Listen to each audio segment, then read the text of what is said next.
আসসালামু আলাইকুম, welcome back to SP Sarfaraz blog channel এবং ওয়েলকাম করছি আমার এলোমেলো ভিডিও ব্লগ দেখার জন্য।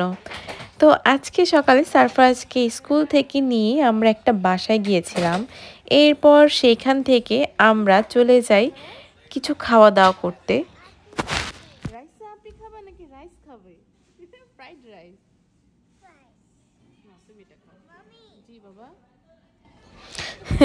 কি আর বলবো, সারফরাজ রাইস আপি খাবে, মানে সারফরাজের একটা রাইসা আপি আছে। তো ফ্রাইড রাইস যেদিন বলেছিলাম সেদিন থেকে সে ফ্রাইড রাইসকে রাইসা আপি বলে। তো এখন আমরা এখানে খেতে এসেছি, খাওয়া দাওয়া করবো, কারণ আজকে সারফরাজের বাবার রাতের শিফট নেই। তো যখন শিফট থাকে না সে চেষ্টা করে আমরা সবাই একসাথে বাইরে একটু সময় কাটানোর জন্য। আর এখান দিয়ে আমার ছোট বেবিটা খুবই হ্যাপি, কারণ সে বাহিরে যেতে খুবই পছন্দ করে। বাট বাহিরে এখন এত পরিমাণ ঠান্ডা, আর এমনিতেই বেবির এত ঠান্ডা লেগেছে, ঠান্ডা প্লাস কাশি। এখন যে ওয়েদার, সেই ওয়েদারে সবার ঘরে ঘরে বাচ্চাদের ঠান্ডা কাশি জ্বর লেগেই আছে। তো এখানকার যেহেতু ডাক্তাররা তেমন ওষুধ প্রোভাইড করে না, তো আমাদের এইভাবেই সারভাইভ করতে হয়, কিছুই করার নেই। তো আমরা বের হয়েছি, শাহজাদ খুবই হ্যাপি, সারফরাজও হ্যাপি। বের হয়ে খাওয়া দাওয়া করে নিলাম। এরপরে কিছু টুকটাক বাজার ছিল যেগুলি শেষ হয়ে গিয়েছে। সাপ্তাহিক একটা বাজার থাকে আমাদের, যে সপ্তাহের প্রথমে বা লাস্টে আমরা এটা করে ফেলি সময় পেলেই, যাতে পুরো সপ্তাহটা চলে যায়। আর এইখান দিয়ে সারফরাজ ভিডিও করছিল মোবাইলটা রেখে। আমি তো দেখে পুরাই অবাক, আমি দেখিও নাই সে যে ভিডিও করছে। যাই হোক, সারফরাজও আস্তে আস্তে কিছুই শিখে যাচ্ছে। আমার এগুলি দেখতে খুবই ভালো লাগে, আর চেষ্টা করি যে সারফরাজকেও টাইম দেওয়ার জন্য, যেহেতু দুইটা বেবির উপর বেশিরভাগ সময় আমি খুবই রাগ হয়ে থাকি, কারণ আমার আসলে এই কাজ সেই কাজ করতে করতে মন মেজাজ খারাপ থাকে, প্লাস আবার মাথা ব্যথা থাকে, যেটা আমার আগে খুবই কম হতো, কিন্তু এখন খুবই মাথা ব্যথার পরিমাণটা বেড়ে গিয়েছে। আমি কিন্তু আগেই বলে নিয়েছি আমার ভিডিওটা খুবই উলটপালট হবে, এক এক ভিডিও এক এক সাথে অ্যাড করে জাস্ট আমি আপলোড করে দিয়েছি। তো ওই যে দেখতে পাচ্ছেন যে ড্রেসগুলি, এগুলি সব আমি চ্যারিটি শপে দিয়ে দিব। আমার এরকম প্রায় সপ্তাহে সপ্তাহে অনেক ড্রেস বের হয়, যেগুলি বেবির জন্য, ধরেন ছোট বা বড় বড়গুলি আমি রেখে দেই, বা সারফরাজের কিছু ড্রেসও আমি বেবির জন্য রেখে দিয়েছি, যেটা বেবি পরবে ভাইয়ারটা। আর বেশিরভাগ ড্রেসই আমার এখন প্রায় চ্যারিটিতে দিয়ে দিতে হয়, বা বাসার সামনে দিয়ে দিই। তো এখানে শাহজাদের একটা কথা বলি, সে গান খুবই পছন্দ করে, প্লাস গানের বা মিউজিক শুনলেই সে উল্টাপুল্টা উড়াধুরা নাচা শুরু করে, যেটা দেখে আমি হাসবো না কি করবো আমি নিজেই বুঝে পাই না।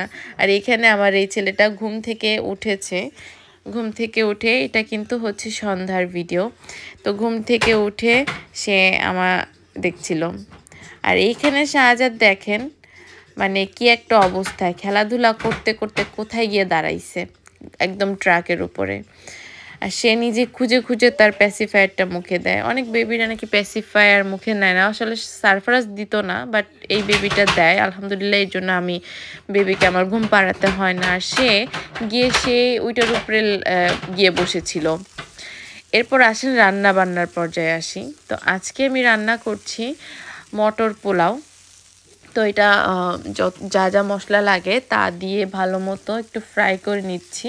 আমি আসলে এটা রান্না করতে পারতাম না, সব কিছুই আসলে কারো না কারো কাছ থেকে শেখা। যেমন এইটা আমি শিখেছি, আমার বাসায় একটা আপু আছে, ওই আপুর কাছ থেকে। সে আপুরটা অনেক মজা হয়, যেটা আমার ওই রকম হয় না। আপুরটা যতবার খাই ততবারই মনে হয় ডিফারেন্ট, আমার মতো হয় না। আমি মানে ট্রাই করি বাট হয় না। আর সাথে ছিল গরুর মাংস। তো গরুর মাংসটা আমি ম্যারিনেট করে নিয়েই পরে বসিয়েছি।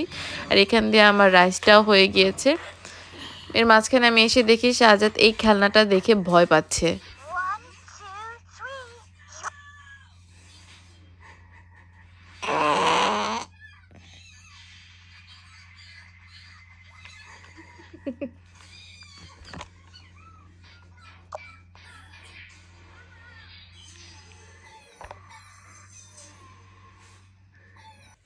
তো এই যে আমার পোলাওর লুকটা খুবই মজা হয়েছিল এবার, কারণ এর আগে যতবার ট্রাই করেছি ভালো লাগেনি। আর আমি আলু দেওয়ার সময় সবসময় এটাই করি, মরিচ, হলুদ আর সামান্য লবণটা দিয়ে আমি এটা একটু ফ্রাই করে নিই, ভালো মতোই ফ্রাই করি। আর এখানে যেহেতু আমার মাংসটা কষানো হচ্ছে, সাথে তো দেখতেই পাচ্ছেন আমার মেহমান আমার সাথেই থাকে, আদারওয়াইজ সে কান্না করতে থাকে আমার কাছে আসার জন্য। তো এখানে আলুটা দিয়ে ভালো মতো আরও 5 মিনিট আমি নেড়ে চেড়ে নিচ্ছিলাম, কারণ এখন আমি এর মধ্যে গরম পানি দিয়েই দিব, কারণ গরম পানিটা দিলে তরকারির স্বাদ কিন্তু খুবই বেড়ে যায়, প্লাস খুব তাড়াতাড়ি হয়ে যায়। তো আলু দিয়ে ভালো মতো একটু কষিয়ে নিচ্ছিলাম যাতে আলুর মধ্যেও মশলাটা প্রবেশ করে। তো এই যে আমার আলু দিয়ে কষানো শেষ, আমি এখন আমার মানে পর্যাপ্ত পানি দিয়ে দিব। আমি কিন্তু এইখানে পানিটা বেশি দিয়েছি, কারণ আমি একটু ঝোল ঝোল রাখবো, ঝোল ঝোল খেতে আমার খুবই পছন্দ, আমার মাখো মাখো থেকে একটু ঝোল ঝোল টাইপের খেতে খুব ভাল লাগে। আর এর সাথে আমরা আজকে টমেটোর সালাদ করেছি, আমি একটু টমেটো, কাঁচা মরিচ আর হচ্ছে পেঁয়াজ দিয়ে লবণ দিয়ে মেখে নিব, আর পাশাপাশি তরকারিটাও দেখে নিচ্ছিলাম যে কি অবস্থা। তো আসলে টুকটুক করে অনেক কিছুই রান্না করতে শিখে গিয়েছি, আগে তো কিছুই করা হতো না, বাট এখন আস্তে আস্তে করা হচ্ছে। বাট আমি এমন অলস, আমি একদিন রান্না করে 3 দিন পর্যন্ত সেই খাবারটাই খাই। এটা মাংসের ক্ষেত্রে আসলে ভালোই লাগে, বাট মাছ বা অন্যান্য তরকারির ক্ষেত্রে ভালো লাগে না। যাই হোক, এখানে আমি তাকে আবার সময় দিচ্ছি, সে দেখি ড্রেস একদম খারাপ করে ফেলছে, চেঞ্জ করে দিলাম। আর এই যে আমার মাংসর ফাইনাল লুক। আর এটা ছিল ডাল সেদ্ধ করে ভর্তার মতো করে করেছে, এটাও আমি ওই আপুর কাছ থেকে শিখেছি। আর এটা হচ্ছে রাইস, আর এর আগে ছিল সালাদ। তো এইখানে ভাই আর ভাই দুইজন মিলে কারাকারি করছে, ছোটটা সে ভাইয়ার থেকে ওই গাড়িটা নিয়ে যাবে, বাট সারফারাজ দিতেই চায় না, কোনো কিছুই শেয়ার করতে চায় না, কারণ সারফারাজ যত ছোট এটা আসলে এখনো বুঝে না। যাই হোক, অনেক কিছুই বলে ফেললাম, এখন থেকে আর কোনো নেগেটিভ কথা বলবো না, সবসময় পজিটিভ থাকার চেষ্টা করব, কারণ আসলে আমি কিছু বলে কারো মন খারাপ করে ফেলি এটা আমি চাই না। আমি চাই সবাই হ্যাপি থাকুক। যারা যারা আমার ভিডিও দেখেন তাদের অসংখ্য ধন্যবাদ, এবং যদি আমার ভিডিও আপনাদের ভালো লেগে থাকে অবশ্যই আমার পেজটাকে ফলো করবেন, আর যদি ইউটিউব থেকে দেখে থাকেন তাহলে অবশ্যই ইউটিউবটা আমার চ্যানেলটা সাবস্ক্রাইব করে দিবেন।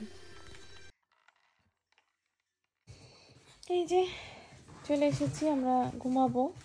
দেখেন আমার ছোটজন কোথায় গিয়ে কি করছে, সে শুধুমাত্র এই বিছানার উপরে থাকলে ওদিকে যাবে, আর নিচে থাকলে সে দরজার ওইখানে গিয়ে বসে থাকবে, তার কাজই হচ্ছে এইগুলা। তো আজকে এলোমেলো ব্লগটা আপনাদের সাথে শেয়ার করলাম, আশা করছি এরপর থেকে আমি ঠিকঠাক মতো দিব ইনশাআল্লাহ। সবাই আমাদের জন্য দোয়া করবেন এবং আমার বেবিদের জন্য দোয়া করবেন, চেষ্টা করব ডেলি ভিডিও দেওয়ার জন্য। এই তো বাবা, আল্লাহ হাফিজ বলো। আল্লাহ হাফিজ। তুমি আল্লাহ হাফিজ বলবে? ওকে, সাজাতে তুমি বলে দিয়েছো, ভাইয়াটা বলেছো? Thank you. এই যে চলে এসেছে, আল্লাহ হাফিজ।